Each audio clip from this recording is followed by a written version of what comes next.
Hey guys, prinny here. Today I'm going to talk about essential settings and keybinds to stay competitive in CS2.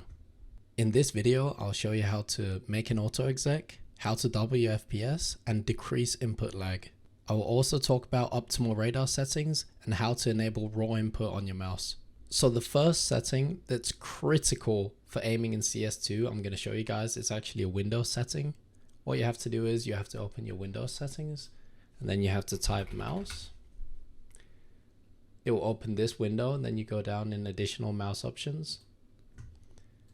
You'll get this like old Windows 7 window pop up.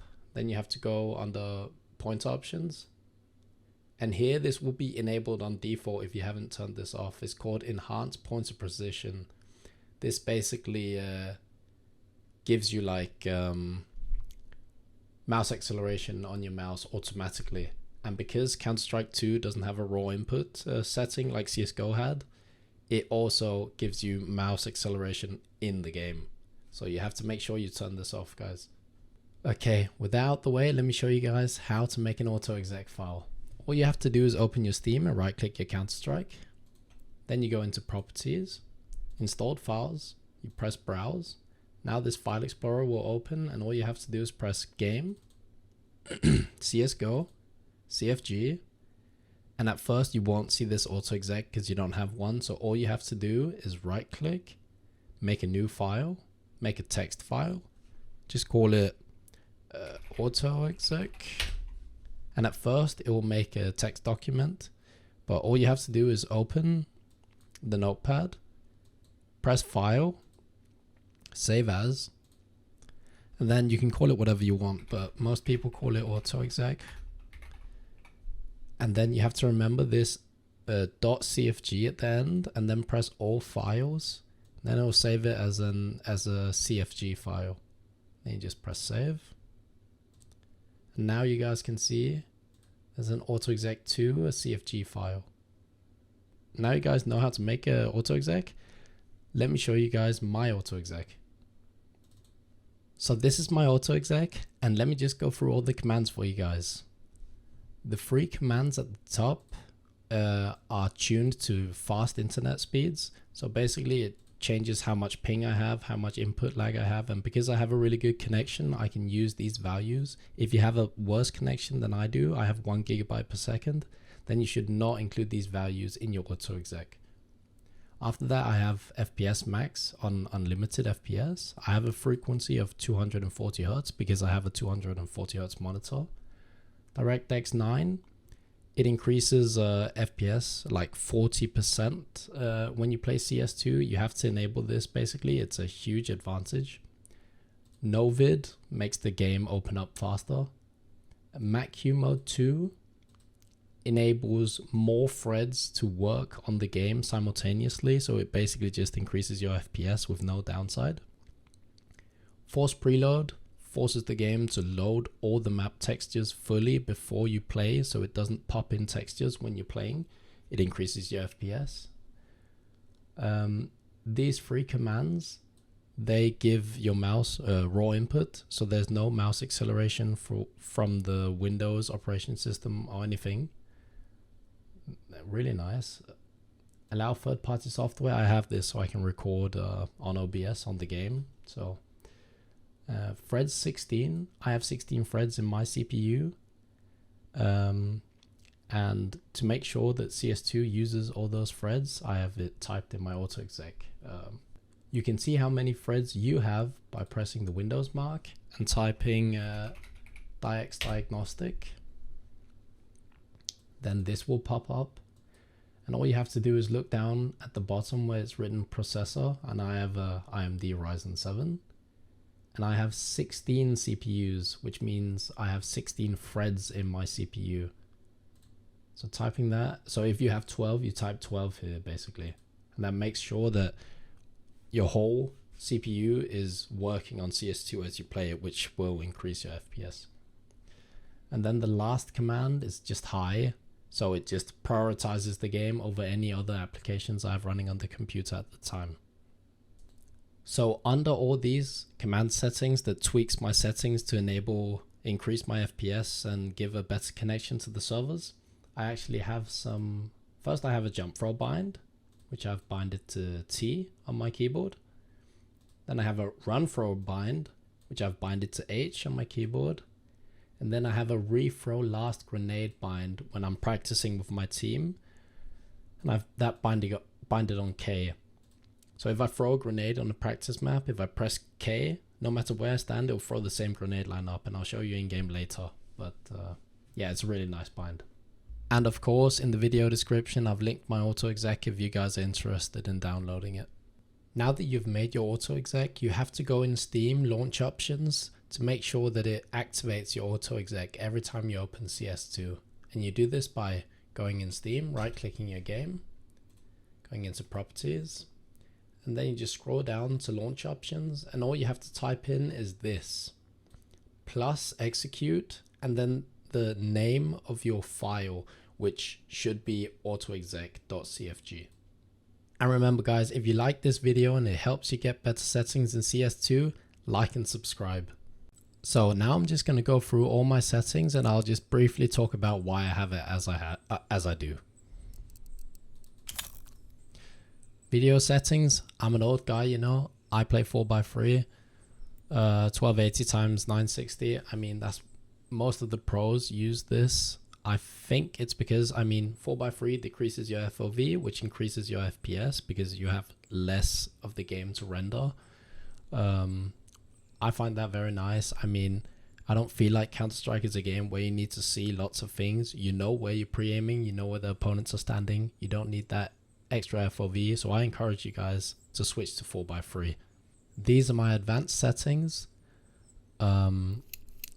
Boost player contrast enabled. VSync is off. I have anti-aliasing on 8x. Shadow on high, and this is very important. You really need to see these shadows in CS2. They are overpowered, so you need this on high. I have everything else on low, basically. I mean, model and texture detail, low. Texture filtering, I have that on 8x. Shader detail, low. Particle, low. Ambient occlusion, disabled. HDR, I have that on quality, so I don't have these like dots all over my screen. Upscaling, I have that off. And NVIDIA Reflex low latency, I have that enabled plus boost, just to have less latency in my game. Now to my game settings. One of the most important settings here is honestly just enabling the developer console. I hope all of you out there have done that. After that, I have the HUD, and I put the HUD scale on the lowest because I don't need like all this clutter on my screen. So the HUD scale on minimum size. I have also disabled my bullet tracers just to increase my FPS, and I find them kind of annoying when I'm spraying, so I have this disabled. These are my radar settings, and I highly recommend that all of you increase the HUD size of your radar to the maximum, all the way up, and then decrease this, because then you can see the whole map and you don't need like your teammates to give you callouts. You can see everything on the minimap. Now to my keyboard and mouse settings, and these are quite vanilla. I'd say I haven't really tweaked anything. I don't have like some crazy settings. One important thing is that you have jump on your mouse wheel, so you can bunny hop more effectively, and you don't use the mouse wheel to cycle through your weapons. For the love of God, don't do that. Here we can see my utility binds, and I highly recommend you guys do this. If you still press like 4, 4, 4, 4, 4, 4, or cycle through your nades with like your scroll wheel or whatever, stop doing that. It's a waste of time. You're wasting milliseconds every time you're taking out random nades. You need specific binds for specific nades. So you can see here I have my HE nade on C, flashbang on Z, smoke on X, decoy on 4, and Molotov on V. You don't have to copy this, but just do something else so you don't cycle through your nades. That is a no-go. Now let me go on a practice map and show you guys the keybinds, the jump throws, and the rethrows that I have. We have a CT smoke where we jump throw on this. So now all I have to do is press T. It jumps, it does everything for me. And this smoke goes up on the box. So even if they jump up, they have to jump all the way up on ticket to peek, which is kind of hard in the smoke, but experienced players can do it. Before I had this last bind, I was always wondering, like, are my flashes even doing anything? Because you can't really, like, for example, if I flash mid like this from A site, when they call for flashes mid because they need assistance, like when I throw this flashbang, I don't really feel like I'm doing that much, and I can't really see what the flashbang does, right?